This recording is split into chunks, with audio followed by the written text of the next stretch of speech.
Oi, gente, boa tarde. É, Bora gravar mais um novo vídeo sobre um assunto que, como tantos outros, né, eu penso ser muito importante para nós. Vamos falar de sexualidade, né, sobre o ponto de vista de um terapeuta que tem vivência no assunto e falaremos de modo mais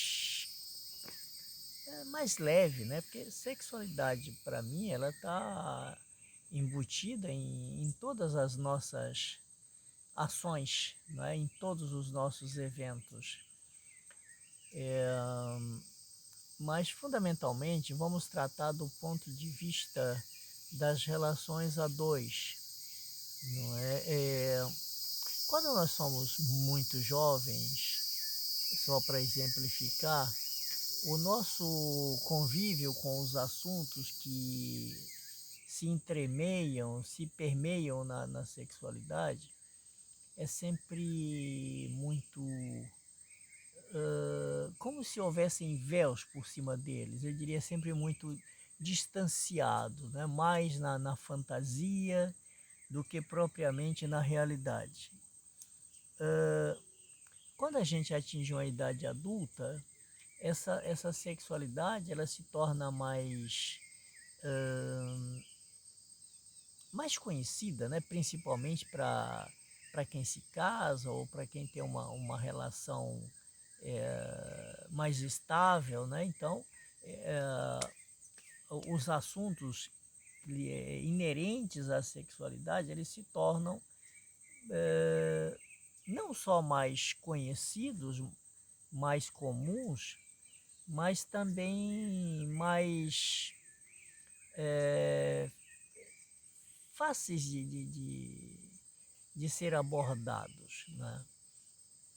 Ah, Na idade mais madura, após os filhos criados, essa sexualidade ela se apresenta já sobre um outro prisma, né? Que é o prisma da busca de satisfação, da fuga da rotina, que começa a se instalar nessas alturas, né? E faz com que os casais fiquem buscando informações enquanto eles se mantêm casais, né? Porque muitos se desfazem exatamente em razão dos atritos, né? Dos choques nessa, nessa fase da vida, né? Que se dá ali pelos 45 anos, né? Que é onde a maior parte dos casamentos, eu quero crer, se desfazem, né? Eles entram em crise.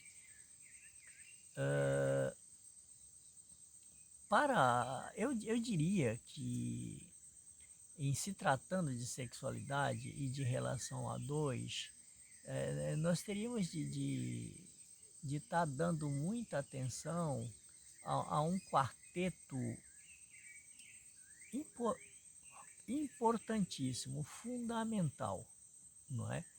Que eu presumo que seja a capacidade de ereção masculina, a capacidade de lubrificação feminina, né? A fantasia, né? Que é o ideal que seja partilhada pelos dois, ou que os dois tenham uma boa capacidade de fantasia, não é? E também, fundamentalmente, o que eu considero hiper importante é a erotização. Eu diferencio muito bem o que seja fantasia e o que seja erotização, não é? Isso num casal que seja, além de companheiros, que sejam cúmplices, esse casal seja cúmplice, é muito bacana que haja essa fantasia, essa erotização, né? Que vai ser trabalhado nos dois outros aspectos, né? Componente de uma relação tratando-se de uma relação sexual, não é, plena, né, que tem que haver a lubrificação feminina e a ereção masculina. Isso nos 40 anos, nos 30 anos, ocorre com relativa facilidade, né? Pelo menos deve ocorrer. Né? Já aos 40, 50 anos, a mulher começa uma boa parte delas, começam a apresentar questões hormonais que podem influir ou não nessa lubrificação, né? Mas, para mim, né, fundamentalmente, eu creio que se há uma boa condição de saúde, se há uma boa condição física, e mental e emocional, esses atributos de lubrificação, de erotização, de fantasia, eles se dão com certa naturalidade, com certa normalidade, diria, não é? Mas normalidade é uma palavra que eu não aplicaria com muito gosto, não, né? O normal para um não é o normal para outro, né? Mas vamos continuando, né? Já no âmbito masculino, quando a gente trata do homem, a questão da ereção, ela pode começar a pegar até aos 40 anos, até antes disso, né? Dependendo de como o sujeito se conduz na vida, dependendo de suas escolhas, se abusa do álcool, se abusa de drogas, né? Eu já tratei de clientes, de pacientes, né, prefiro chamá-los de pacientes, com problemas de ereção aos 45 anos, até antes disso, aos 50 anos, muito comum. O sujeito chega com esse relato de dificuldade de ereção, né? Que é a famosa impotência, né? E para trabalhar esse aspecto, a gente precisa saber se é uma dificuldade mecânica, se é uma dificuldade emocional, se realmente o sujeito não consegue mais essa ereção, ou se realmente o estímulo para que ele atinja essa ereção é pouco. Os estímulos, né, vamos colocar no plural. Né? É interessante sempre salientar que os estímulos é que são determinantes tanto para a lubrificação quanto para a ereção. Não é? Além de tudo isso, né, é preciso que haja entre esse casal que se forma, e aqui eu estou tratando de homem e mulher, mas se caso seja mulher-mulher, homem-homem, não vai variar muito não. Eu deduzo que não, tá? Mas não é um campo que eu esteja abordando agora. Eu estou abordando especificamente esse casal homem e mulher. Né? Nada contra casais homoafetivos, né? Mas eu abordaria uma questão dessa num outro contexto, não nesse contexto de agora. Voltando, né? Essa questão de lubrificação de ereção, ela passa primordialmente pela quantidade de estímulos que afetem um ou outro dos componentes desse casal. O que é que os estimula? O que é que os repele? Né? O que me faz me sentir atraído? O que me faz me sentir repelido? Né? Essas condicionantes fazem com que uma ereção masculina se dê bem e fazem com que a lubrificação feminina se processe adequadamente. Não é? Ainda nesse campo da sexualidade, né, eu costumo dizer de forma jocosa, né, bem-humorada, que para praticar sexo é preciso estar em boa forma. para mim, não é?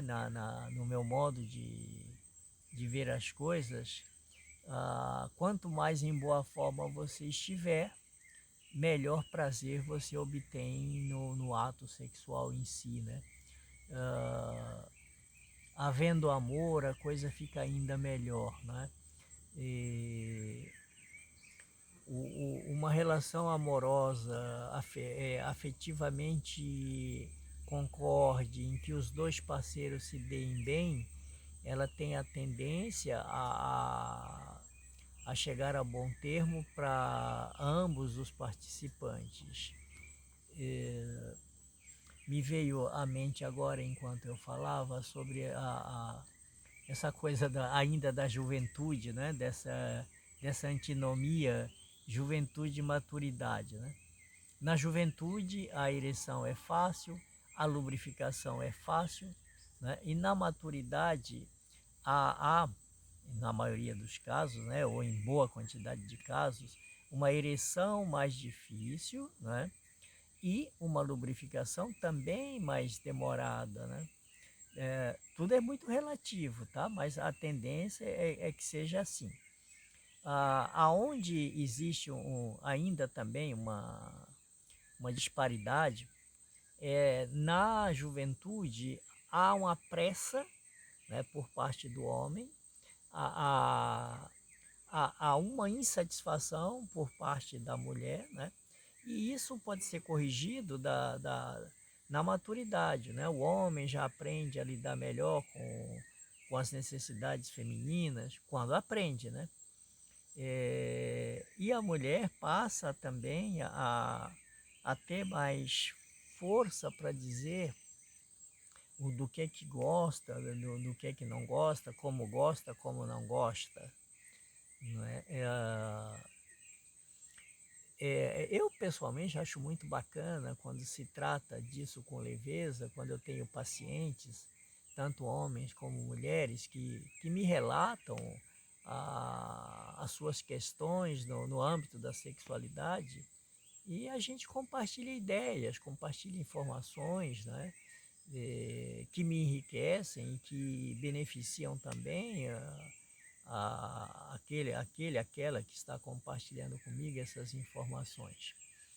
Na maturidade, a tendência é que a gente atinja uma condição de maior leveza na condição do ato amoroso, né? Não só da penetração sexual, mas do carinho, não é? Do acolhimento, da compreensão, né? Que faz com que essa relação amorosa se transforme no longo diálogo, né?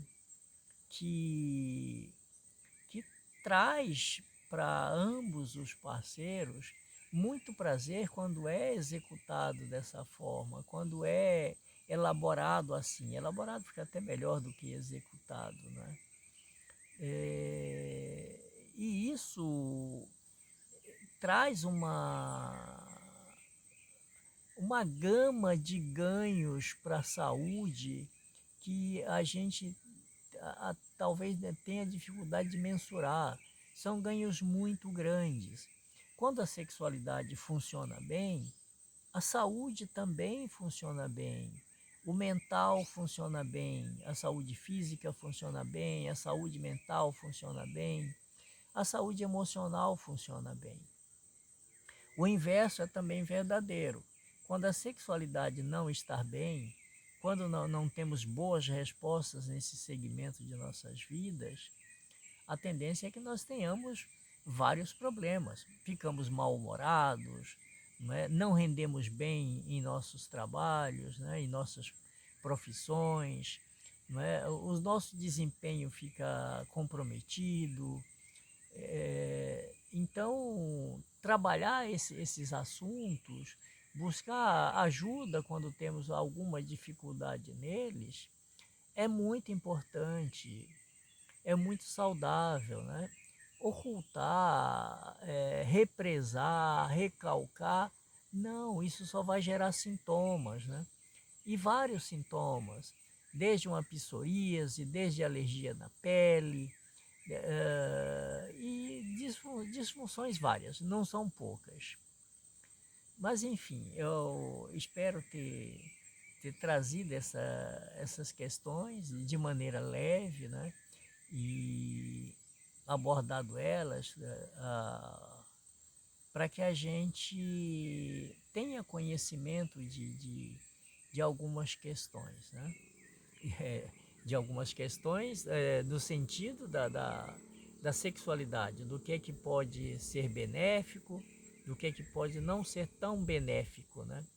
Ah, o benefício principal para que uma relação se dê bem entre parceiros como eu disse antes, primeiro é cumplicidade, né? Essa cumplicidade, essa amizade, essa admiração mútua faz com que os outros fatores da relação, né? Os outros componentes dessa relação, os outros alicerces, né? Componentes pode dar a impressão de mais pessoas, não, estou tratando de relação a dois. Então, as outras variáveis dessa relação se ajustem bem melhor, né?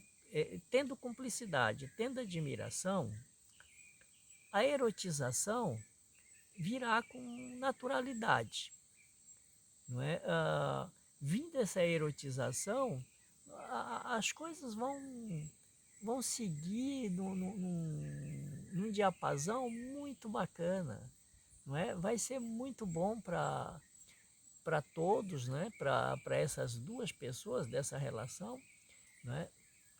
Vai ser muito bom para eles e certamente lhes trará uma vida saudável muito bacana e longeva, não é? Aos 50, 60, 70 anos, 80 anos eu presumo, é possível ter uma boa resposta sexual. É possível ter uma boa relação sexual com parceiros de 80 anos, né? Desde que se cuidem bem, desde que não vivam escravos da alopatia, né? Com aquela bolsinha cheia de remédios, aí não tem jeito, não tem idade para fazer com que uma relação sexual se dê bem. Imaginem só que desastre, né? Vamos para a cama? Vamos. Deixa eu botar minha bolsinha de remédio aqui do lado para que a gente possa começar a relação. Já, ao meu ver, já danou-se tudo, né? Acabou, ferrou. Bom, gente, com essa tirada de final, né? Meio, meio macabra, né? Porque uma caixinha de remédio para mim é uma coisa terrível, né? Eu que não tomo nenhum, né? Não acho nada engraçado falar de um monte de remédio, remédio para pressão, remédio para dor de cabeça, remédio para labirintite, remédio para dor no fígado. Se falar em rins, então danou-se, porque o sujeito com problemas renais, completamente inviável para qualquer relação. Diabético também não dá, né? Então a gente já sabe que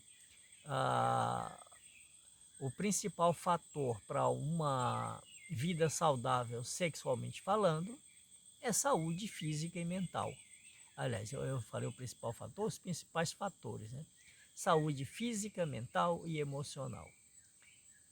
Bom, com esses pássaros aqui me cercando, com essa tarde que vai chegando ao fim, eu desejo a todos um ótimo dia e não se esqueçam, tá? Se gostaram do assunto, comentem a respeito, deixem o seu like.